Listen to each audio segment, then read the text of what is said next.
राधा राधा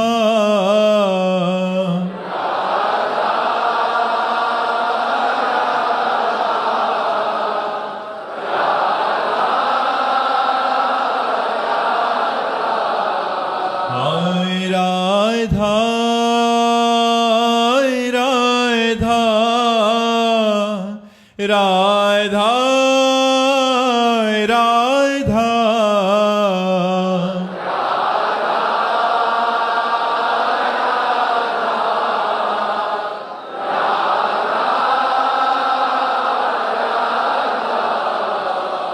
राधा राधा राधा राधा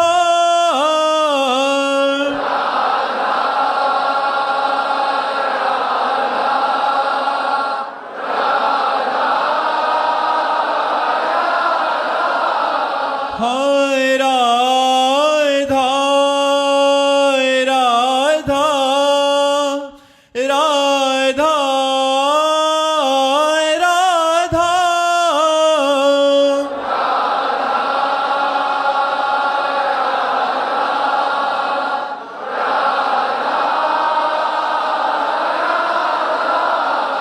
हाय राधा राधा राधा राधा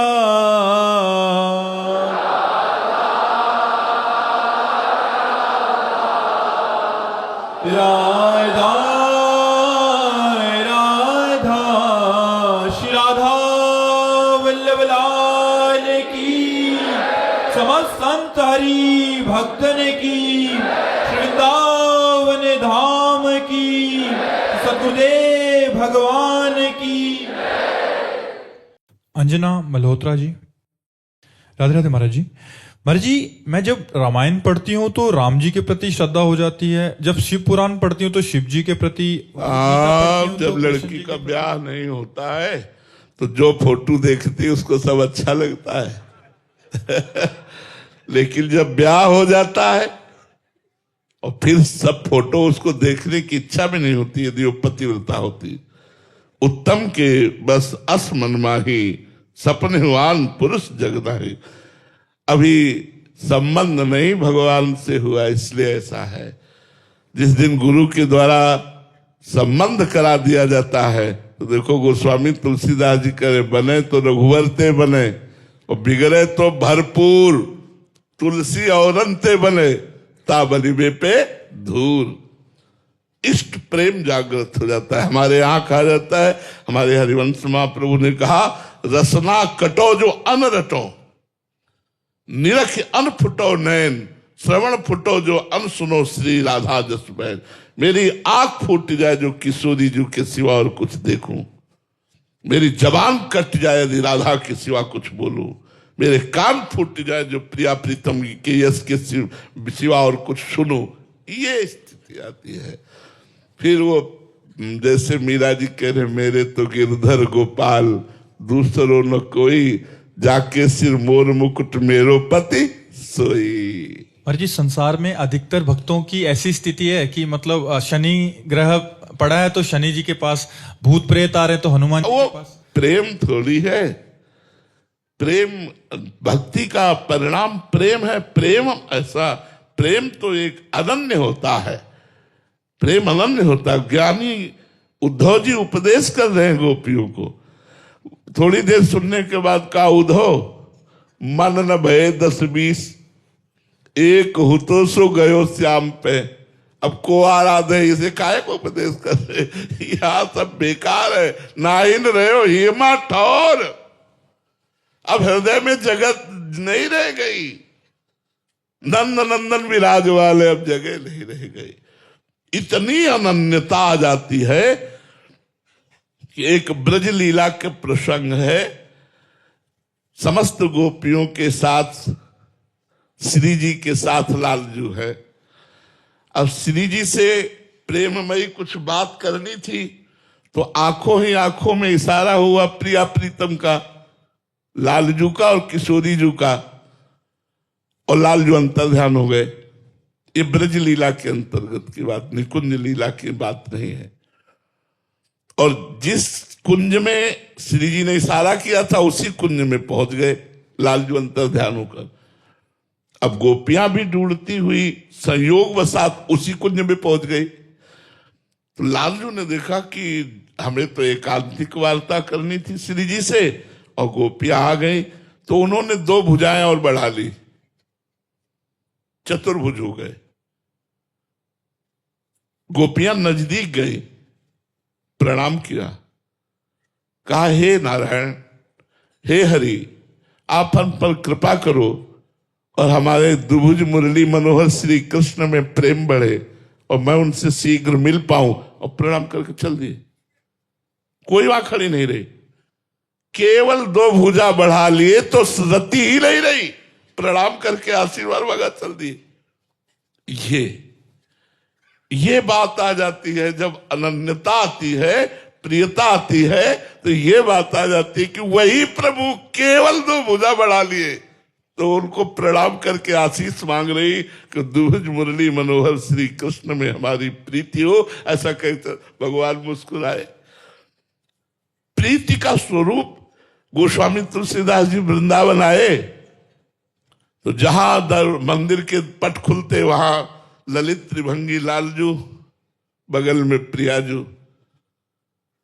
गोस्वामी जी ने कहा यार बात तो हमें कोई संशय नहीं है, खूब पता है कि जो सीताराम वही राधेश्याम, जो राधेश्याम वही सीताराम, लेकिन साष्टांग दंडवत करना चाहता हूं। साष्टांग दंडवत अपने इष्ट की ही होती है।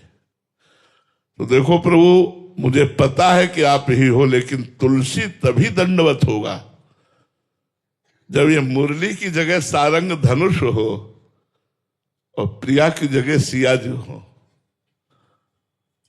तो भगवान तत्काल उसी क्षण रूप परिवर्तन हो गया सियाराम के रूप में। अपने जन के कारणे श्री श्याम भय रघुनाथ से पूरा दोहा आता है। अपने ही प्रभु को जीवन धन सर्वस्व समर्पित करने वाले गोस्वामी तुलसीदास जी ने कहा कि आप सियाराम रूप में, वही प्रभु राधे श्याम है, वही सियाराम है, बिल्कुल अंतर नहीं। लेकिन तुलसी मस्तक जब रुके धनुष बाण हो हाथ, ये मुरली हटाओ तो हटा दिया और सारंग धनुष धारण करके वही प्रभु से। तो प्रेमी भक्तों की एक अनन्यता होती है, उस अनन्यता में रस होता है, उसी रस का रसास्वादन प्रेमी अनन्य जन करते। एक होती साधारण भक्ति, सबकी पूजा करना, सबका आराधन करना, भले कोई चाह नहीं लेकिन सबकी। फिर धीरे धीरे उस पूजन के बाद वो फिर अनन्यता की तरफ उसका, जब गुरु कृपा होती तब अनन्यता की। ये सब जितने बड़े भक्त ये सब अनन्य हुए हैं और भगवान को अनन्यता बहुत प्रिय है। जगह जगह अनन्यता की मांग करते, अनन्य चिंतयन्तो माम अनन्य चेता सततम। अनन्यता की बात भगवान मांग रहे, मेरे अनन्य हो जाओ। तो गुरु का वर्ण करके किसी एक इष्ट में अनन्य हो जाओ तो बहुत जल्दी लाभ प्राप्त। गुरु का वरण हो गया महाराज जी, बहुत सारे शरणागत शिष्य हैं महाराज जी। अगर उनको कोई 7.5 आता है या भूत प्रेत आ गया तो महाराज जी वो कहाँ जाए फिर, मतलब शनि ग्रह? तो हमारे स्वामी असमर्थ हैं क्या? जितने भी ग्रह नक्षत्र हैं ये हमारे श्री राम जी के या श्याम जी के सेवक है कि स्वामी है? अरे जानकी नाथ सहाय करे तब कौन बिगाड़ सके न तेरो। शुक्र शनिचर राहु केतु सब हुई हैं तेरे चेरो, जानकी नाथ सहाय करे। अपने यहाँ वर्णन है कि जो पे कृष्ण चरण मन अर्पित तो करी है का नवग्रह रंक। ये बेचारे गरीब नवग्रह क्या कर लेंगे यदि हरि हम पर प्रसन्न है, हरि का हम भजन कर रहे हैं। राम राम श्याम श्याम कहो, धर्म से चलो, और वो 7.5 भी होंगे तो तुम्हारा मंगल होगा, मंगल नहीं हो सकता। सीम की चाप सके को तासु, बड़ रखवार रमापति जासु। भगवान जिसके रक्षक है उसका कोई ग्रह नक्षत्र बिगाड़ नहीं सकता। और भगवान से विमुख हो तो चाहे जितने ग्रह नक्षत्र अनुकूल हो तुम्हारा मंगल नहीं हो सकता।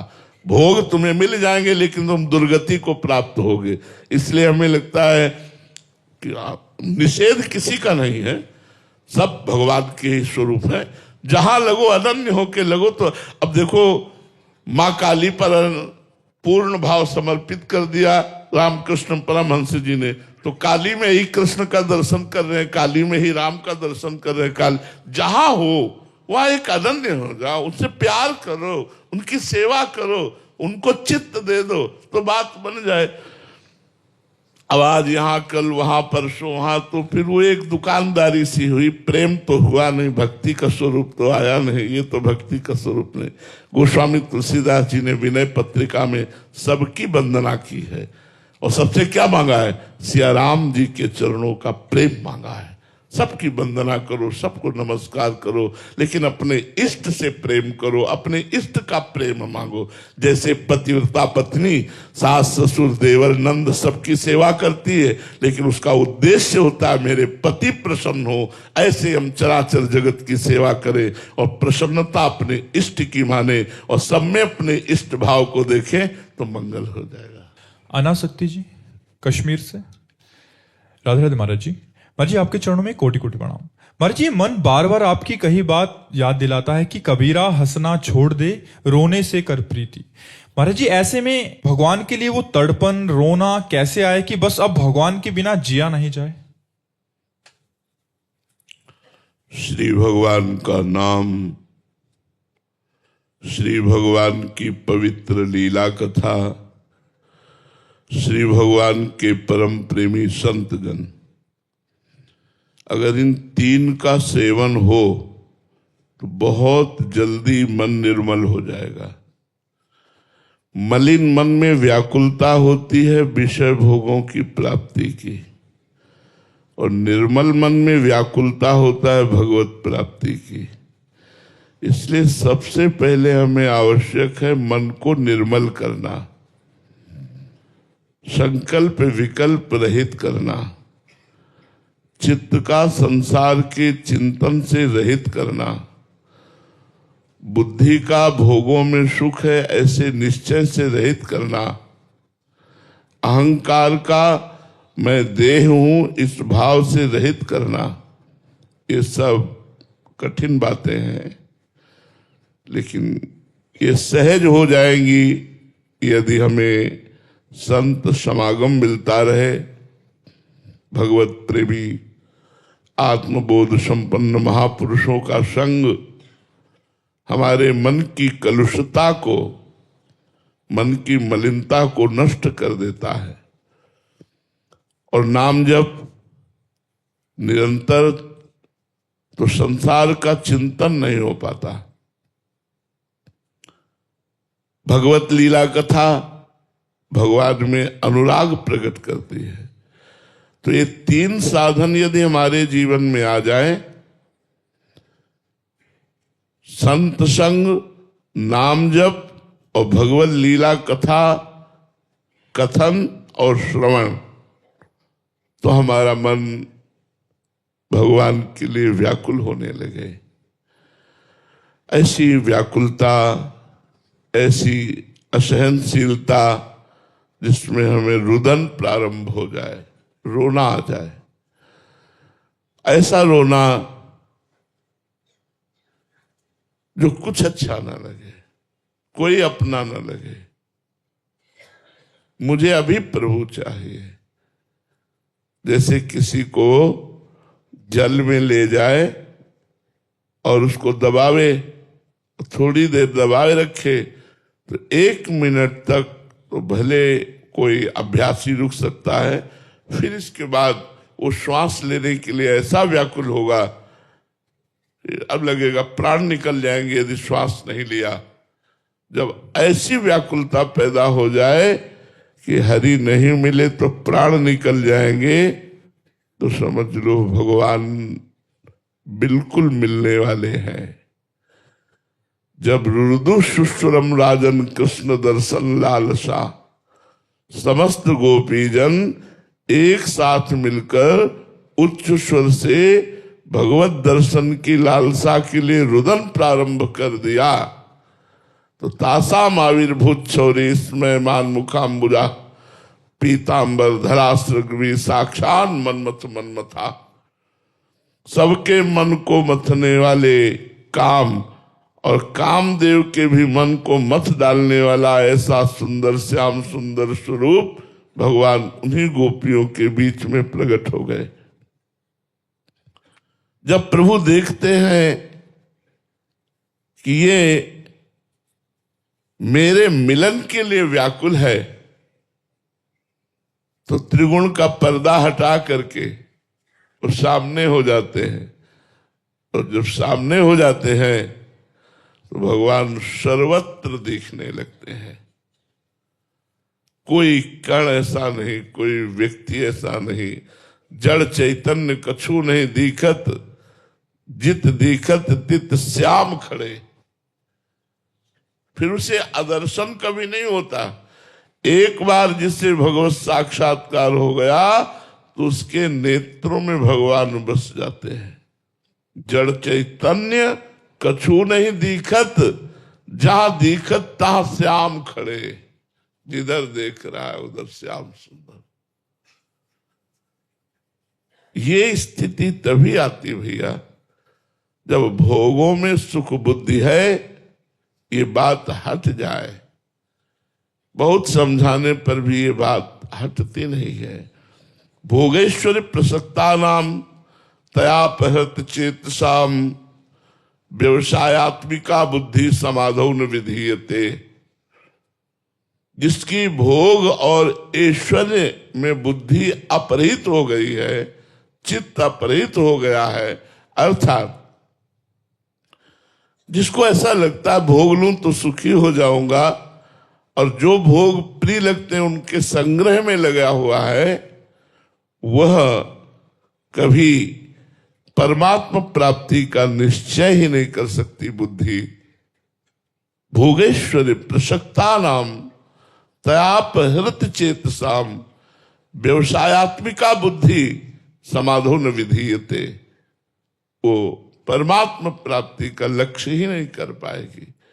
इसलिए नाम जप करो, भगवत प्रेमी आत्मबोध संपन्न संतों का संग करो, सबका संग न करो। संग करे तो बहुत समझ बूझ कर करे, नहीं तो समय बर्बाद होगा और हो सकता है हमारी बुद्धि भी भ्रष्ट हो जाए। कभी कभी संग के रूप में कुसंग भी हो जाता है। इसीलिए कहा गया है कि या तो बोधवान संपन्न महापुरुषों का संग, नहीं तो असंग। संगम त्यजेत मिथुन व्रति नाम मुमुक्षु सर्वात्मना न विसृजेत बहिरिंद्रियाणि एकश्चरण दास चित्त मनंत से युंजीत तद्वृत्ति साधु चेत प्रसंग। सदैव मैथुन धर्म से युक्त प्राणियों का संग का त्याग कर दे। मुमुक्षु जो मोक्ष प्राप्त करना चाहता है या भगवत प्रेम प्राप्त करना चाहता है, उसको विषयी पुरुषों का जो शिष्णोदर परायण है, केवल रसेंद्री और जनेन्द्री की ही तृप्ति में लगे हुए हैं, ऐसे मैथुन धर्म से युक्त प्राणियों का त्याग कर दे। संगम त्यजेत मिथुन व्रति नाम मुमुक्षु सर्वात्मना न विसृजेत बहिरिंद्रियाणि। अपनी इंद्रियों को शासन में रखे। कोई भी इंद्री छूट पा करके बहिर्मुख होकर के चिंतन न करने लगे। सर्वात्मना न विसृजेत बहिरिंद्रियाणि। एकश्चरण अकेला रहे, अपने को केवल श्री भगवान का समझ करके मेरा कोई नहीं, मैं किसी का नहीं, मैं श्री भगवान का, श्री भगवान मेरे। एकश्चरण रासचित्त मनंत ही से सबके हृदय में विराजमान परमात्मा का निरंतर चिंतन करे। जो सर्वात्म भाव से जगत का चिंतन करता है वो भजन ही माना जाता है, और भगवत विमुख चिंतन संसार का वो बंधन है। और आत्म भाव से भगवत भाव से चिंतन जाए तो वो बंधन का कारण नहीं होता। कह रहे संग करे तो तद व्रतेषु साधु चेत प्रसंग, जिनका व्रत है मोक्ष प्राप्त करना या भगवत प्रेम प्राप्त करना या भगवत विरह में तड़पना, ऐसे ही संतों का संग करे। तद्व्रतेषु साधुषु चेत प्रसंग, उन्हीं का संग करे जो भगवान में निरंतर रमण कर रहे हैं या आत्मस्वरूप में रमण कर रहे हैं। तो निश्चित साधु संग से ये स्थिति आ जाएगी। बिना साधु संग के ये स्थिति आने वाली नहीं। रहुगण तत्तपसा नयाति न चेज्जया न निरूपणाद ग्रहाद्वा न छंदसा नैव जलाग्नि सूर्यो बिना महत्पाद रजोभिषेकम। हे रहुगण, ये जो तुम्हें आत्मज्ञान हम प्रदान कर रहे हैं, ये जल सूर्य अग्नि गृहस्थ धर्म की उपासना से नहीं प्राप्त हो सकता। यज्ञ आदि तीर्थाटन आदि से, शास्त्रों के स्वाध्याय मात्र से नहीं प्राप्त हो सकता। ये महापुरुषों की चरण रज का सेवन करने से प्राप्त होता है। जो भगवत प्राप्त ब्रह्मबोध संपन्न महापुरुष हैं, उनके चरणों के आश्रित होकर उनकी आज्ञा का पालन करना ही उनकी चरण रज का सेवन करना है। बिना महत्पाद रजोभिषेकम, बिना महापुरुषों की चरणों का आश्रय लिए उनकी चरण रज में लोटे हमें न तो ब्रह्मबोध हो सकता है न भगवत प्रेम हो सकता है। इसलिए अहोभाग्य जिनको संत समागम प्राप्त हुआ। तो संत समागम, हरि कथा, नाम जप, ये निश्चित भगवत विरह प्रकट कर देते हैं। यदि कुसंग न हो तो, निषिद्ध विषयों का सेवन न हो तो, विधि से चले श्री कृष्णानुकूलेन प्रतिकूलस्य वर्जनम, भगवत आज्ञा के प्रतिकूल आचरणों का त्याग और शास्त्र आज्ञा भगवत आज्ञा के अनुसार चले तो निश्चित प्रेम प्रकट हो जाए। पायल शर्मा जी, राधे राधे महाराज जी। महाराज जी, वो स्थिति कैसे और कब आती है जब समस्त भोगों के सामने होते हुए भी उनको भोगने की इच्छा ना हो, उस भोग की उपस्थिति में भी चित्त श्री जी को चिंतन में ही रहे? महाराज जी, ऐसी स्थिति आने के लिए क्या? पहले त्याग, फिर वैराग्य, फिर उपरति।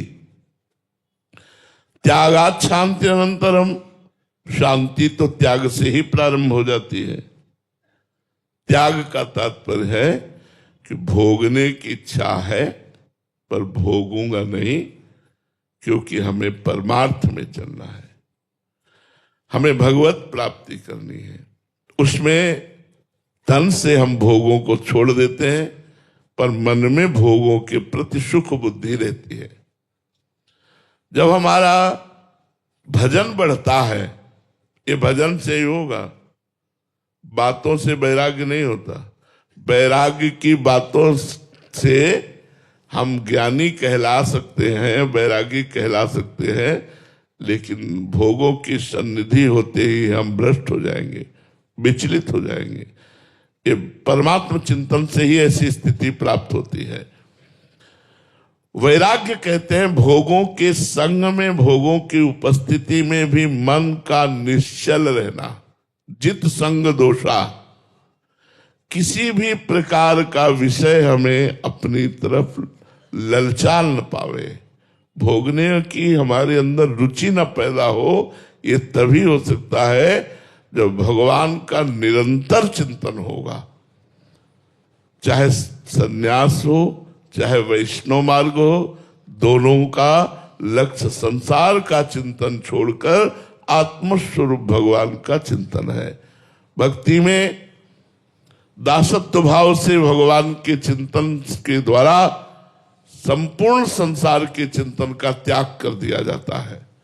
स्थूल सूक्ष्म कारण इन सबको भगवद अर्पित करके शरणागत होकर वो भगवत स्वरूप हो जाता है। ज्ञान मार्ग में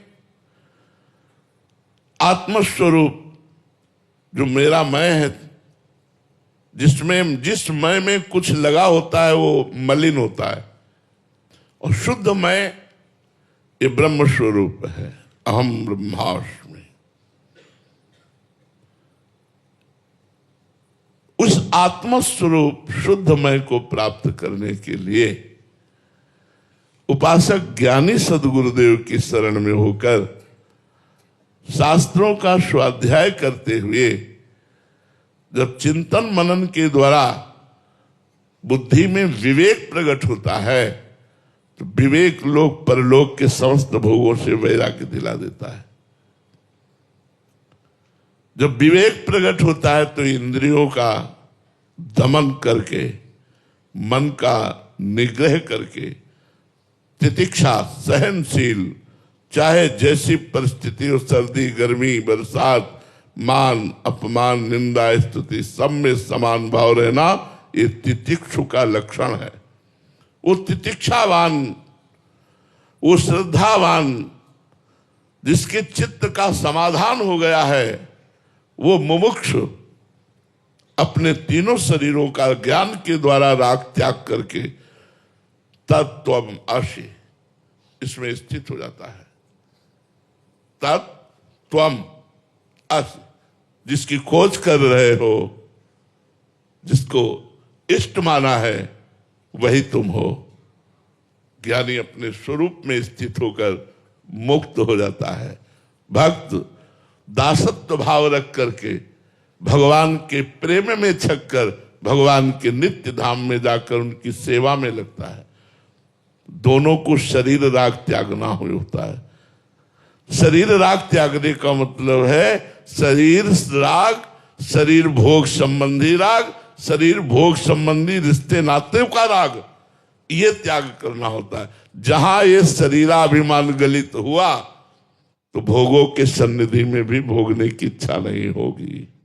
जब तक देहाभिमान है तब तक भ्रष्ट होने के 100% चांस है। जहां शरीराभिमान गया तो फिर भोगता बचा ही नहीं तो भोगे कौन। जब भोगता ही नहीं बचा तो भोगे कौन। भोगता ये देहाभिमान ही तो है। देहाभिमानी अंतःकरण ही भोगता है, यही करता है। अहंकार विमूढ़ात्मा करता हमिति मन्यते, इसी को ठीक करना है। इसी देहाभिमान को शुद्ध ब्रह्म में, शुद्ध परमात्मा में समर्पित कर देना है। चाहे ज्ञान के द्वारा, चाहे कर्मयोग के द्वारा, चाहे भक्ति योग के द्वारा, सबके द्वारा संसार की वासनाओं का नाश करना है, इच्छाओं का नाश करना है, चिंतन का त्याग करना है। संसार के चिंतन के त्याग मात्र में कितना सुख है आप देखो। सब सुख है लेकिन आपको सोने न दिया जाए। हर समय आप जो कहोगे वो खिलाएंगे, पिलाएंगे, दिखाएंगे, आपको देंगे, सोने नहीं देंगे। अब हमारे बात को समझना, 2, 4, 10 घंटे, 20 घंटे, 25 घंटे, इसके बाद आप कहोगे कुछ मत दीजिए, मुझे सोने दीजिए। क्यों? क्योंकि मैं संसार का चिंतन भूलना चाहता हूं। जब आप 6-7 घंटे संसार का चिंतन भूल जाते हैं, सोने में बस केवल इतना ही होता है, संसार का चिंतन भूल जाते हैं, तो आपको एक नया जीवन मिलता है। आपको इंद्रियां अपनी फ्रेश लगती है, एक जीवन में एक नवीन उत्साह आता है। अगर वही जागते हुए संसार का चिंतन छोड़ दो तो आप निद्रा विजयी हो जाएंगे और आप समाधि को प्राप्त महापुरुष हो जाएंगे। ये सब दुखों का जड़ संसार का चिंतन है, भोगों का चिंतन है। हमको ऐसा भ्रम हो गया है कि जितना रुपया होगा, जितना भोग भोग लेंगे, उतना ही हम अहोभाग्य। लेकिन दुर्भाग्य, जितना भोगों का त्याग कर सकोगे, जितना भगवान का चिंतन करोगे, उतने तुम्हारे सौभाग्य। ये बात कहां समझ में आती है? कोई विवेकवान ही समझ पाता है कि भगवान में सुख है, आत्मानंद है। हम उस आत्मानंद को प्राप्त करें। देखो, कई हमारे सामने प्रमाण आ चुके। उन्होंने कहा खूब सोने चांदी के आभूषणों से वो सुसज्जित थी। उन्होंने कहा मेरे पास सब कुछ है जो संसार का चाहिए, लेकिन मैं खुश नहीं हूं। खुश इसलिए नहीं हो कि मन को जो चाहिए वो नहीं मिला। मन को चाहिए आनंद, और विषयों में आनंद नहीं है। आनंद तो आनंद सिंधु भगवान में है, और आप भगवान से विमुख है तो आप प्रसन्न कैसे रह सकती है? ब्रह्मभूता प्रसन्नात्मा, जो ब्रह्म का अनुभव करता है वो प्रसन्न रहता है, जो भगवान का भजन करता है वो मुदित रहता है, वो आनंदित रहता है। एक आए, उन्होंने कहा हमारे पास बहुत से अवार्ड रखे हुए हैं, भारत में मैं सम्मान प्राप्त पुरुष हूं, मेरे पास सब कुछ है, लेकिन अब मैं बुढ़ापा से डर रहा हूं और मृत्यु से डर रहा हूं। अब ये डर मुझे खाया जा रहा है कि मेरा सब कुछ छूट जाएगा, मैं मरूंगा। ये बहुत अच्छा है, अगर ये सही माने में डर बैठ जाए तो आपका कल्याण हो जाए। आप भयभीत होकर गुरु की शरण में जाइए और नाम जपना शुरू कीजिए, भगवान का भजन शुरू कीजिए, तो आपका मंगल हो जाएगा। किसी भी भोग में, किसी भी वस्तु में सुख शांति नहीं है। केवल थोड़ी देर के लिए मन हमारा हमको धोखे में डाल देता है कि मैं सुखी हो गया, फिर 2 घंटे बाद वही तृष्णा, वही भोगने की इच्छा। इसलिए हम संत समागम करें, विवेक जागृत करें, देहाभिमान को नष्ट करें, तभी भोगों की उपस्थिति में भी भोग का प्रभाव नहीं पड़ेगा। जित संग दोषा, ऐसी स्थिति आ जाएगी। महाराज जी, इसमें एक और चीज समझना चाह रहे थे कि बाहरी साधन क्रियाओं पे महाराज जी ज्यादा ध्यान रहता है साधक का भी। अपने आपकी कथन से ऐसा लग रहा है कि सारी बात है अंदर के चिंतन की। देखो, जितने भी बाहरी साधन हैं, उन सब साधनों का सार है आंतरिक भागवतिक चिंतन। भगवान ने कहा मैं उसके लिए सुलभ हो जाता हूं जो मेरा अनन्य चिंतन करता है। अनन्य चेता सततम यो माम स्मरति नित्य सा तस्याहम सुलभा पार्थ नित्य युक्त योगिना। जो भगवान से युक्त चित्त वाला है और भगवान का निरंतर अनन्य भाव से चिंतन करता है, नाम जप करता है, भगवान के रूप का चिंतन करता है, स्वरूप का चिंतन करता है, भगवान कहते मैं उसके लिए सुलभ हूं। ये आरती पूजा जितना साधन है, इस सब का सार है कि आपका चिंतन बदला कि नहीं बदला। अगर आपका आरती करने के बाद, पाठ करने के बाद, पूजा करने के बाद वही सांसारिक चिंतन है, तो कोई फल आरती पूजा का नहीं है। सब साधन कर या फल सुंदर, प्रभु पद पंकज प्रीति निरंतर। निरंतर हमारा चित्त भगवान में लगे, ये बाहरी साधनाओं का फल है। बाहरी साधनाएं खूब की, अंतर का चिंतन विषयी है, सांसारिक है, कोई लाभ नहीं मिला भी बाहरी साधना का। तीर्थयाटन, साधु समागम, दान पुण्य, सत्शास्त्रों का स्वाध्याय, इन सब का फल है आपका चिंतन ठीक हो जाए। अभ्यास योग युक्तेन चेतसा नान्य गामिना। आपका चित्त कहीं और जाए ना, एकमात्र परमात्मा में, एकमात्र भगवान में लगे, यही सब साधनों का फल है। और इसी से भगवत प्राप्ति होती है। जो निरंतर चिंतन परायण है वही सिद्ध पुरुष है। अव्यावृत भजनात्, अखंड भजन, चाहे अपने स्वरूप का या आत्मस्वरूप भगवान का। योगेश जी, राधे राधे महाराज जी। महाराज जी, गुरुदेव के लिए सबसे बड़ा भाव और सबसे बड़ी सेवा कौन सी है एक शिष्य द्वारा? अहंकार का समर्पण कर देना। गुरुदेव की प्रसन्नता होती है जब देखते हैं ये मेरे अधीन है। अहंकार का समर्पण करना। अब जो ही कहे करें हम सोई, आयस लिए चले निज दासी, मन क्रम वचन त्रिशुद्ध सकल मत, हम श्रीहित हरिवंश उपासी। मन से, वचन से, कर्म से अपने गुरु के अधीन हो जाना ही गुरु की प्रसन्नता है।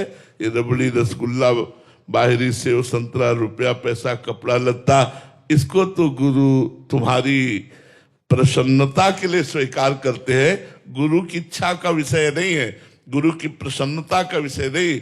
गुरु की प्रसन्नता का विषय है अपने अहम को समर्पित कर देना। अब जैसा चाहो वैसे, जो आज्ञा हुई तत्काल उसी आज्ञा पर तत्पर। अहंकार का समर्पण हो जाना। प्रश्न तभी होता है जब अहंकार होता है। यार हमारे गुरु ने तो ऐसा कह दिया। अब हम दूसरे संतों से पूछते हैं कि ऐसा कहना चाहिए गुरु जी को कि नहीं कहना चाहिए, ऐसा करना चाहिए गुरु जी को। हमारे गुरु जी हैं, उन्होंने नाम मंत्र रूपी अपना जीवन हमको दे दिया, अब हम अपना जीवन उनको देते हैं। वो कहते खड़े रहो तो खड़े रहो, चलो गेट के बाहर चलो, चलो गेट के बाहर चले। एक बार श्री स्वामी नारदानंद सरस्वती जी महाराज नैमिषारण्य सत्संग कर रहे थे, तो विवेकानंद जी उनके शिष्य थे।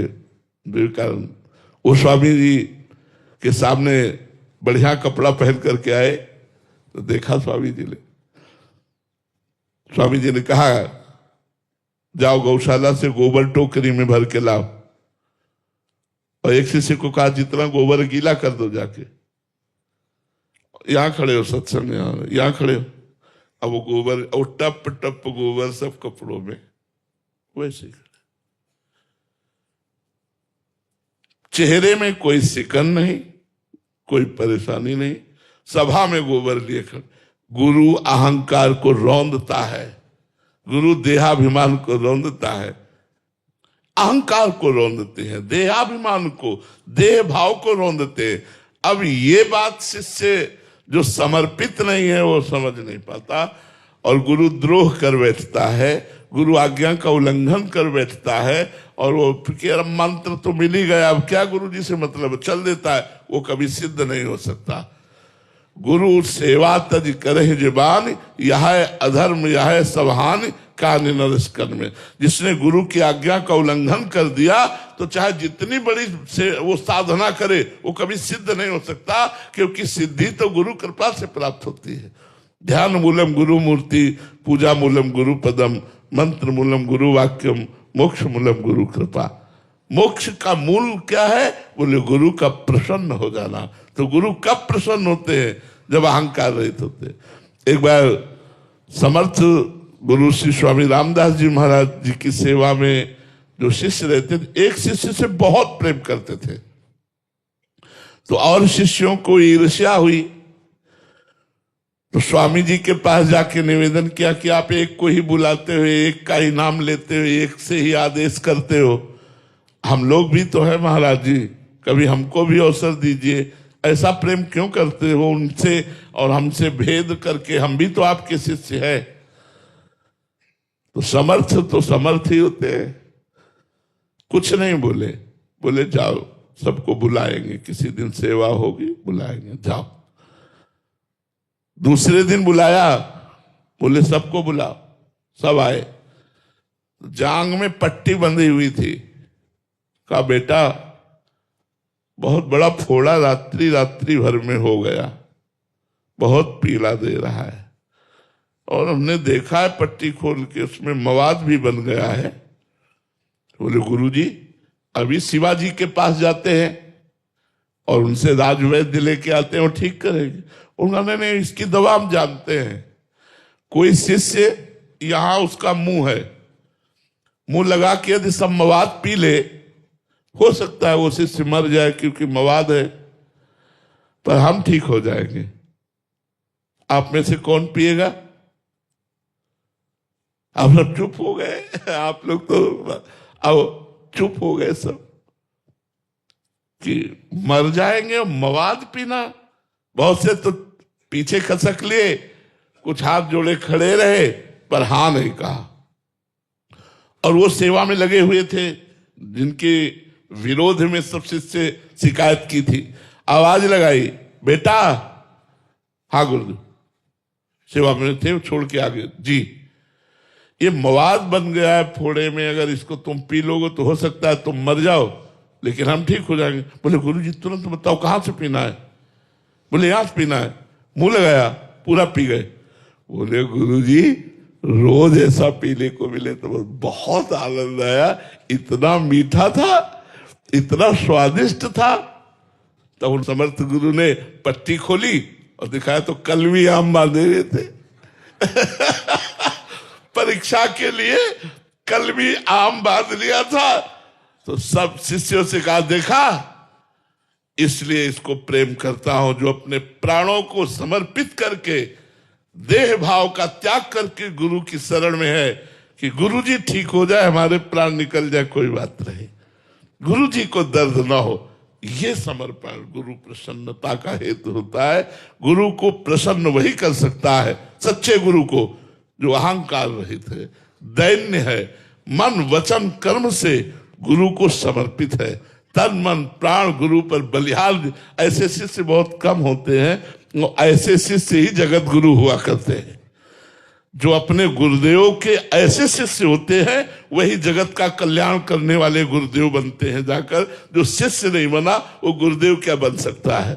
जो शिष्य सच्चा है वही जगत गुरु बनता है, वही जगत का कल्याण करता है। तो अहंकार देह भाव को गुरु के चरणों में समर्पित कर देने से गुरु को सबसे बड़ी प्रसन्नता होती है। श्री राधा वल्लभ लाल की